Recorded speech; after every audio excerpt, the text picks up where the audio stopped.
ନୟାଗଡ଼, ପୁରୀ, ବାଲେଶ୍ୱର ଓ ଗଞ୍ଜାମରେ ହେବ ଫିସିଂ ହାଉ। ଜାତୀୟ ମତ୍ସ୍ୟ ଚାଷୀ ଦିବସ ଅବସରରେ କିଛି ଏପରି ଘୋଷଣା କରିଛନ୍ତି ମତ୍ସ୍ୟ ଓ ପ୍ରାଣୀ ସମ୍ପଦ ମନ୍ତ୍ରୀ ଗୋକୁଳାନନ୍ଦ ମଲ୍ଲିକ।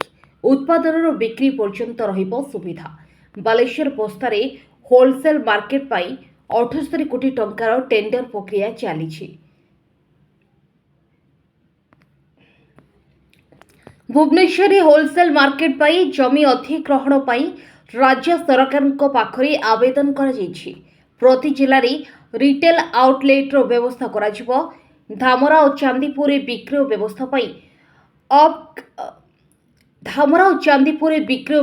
ପାଇଁ ଅପଗ୍ରେଡେସନ୍ କରାଯାଉଛି। ବର୍ତ୍ତମାନ ଓଡ଼ିଶା ମତ୍ସ୍ୟ ସମ୍ପଦ ଉତ୍ପାଦନରେ ଚତୁର୍ଥ ସ୍ଥାନରେ ଅଛି।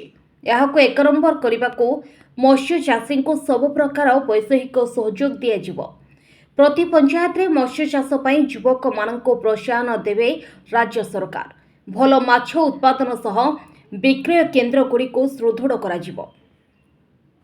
ବ୍ୟୁରୋ ରିପୋର୍ଟ, ଲାଇଭ୍ ନାଉ ଟିଭି।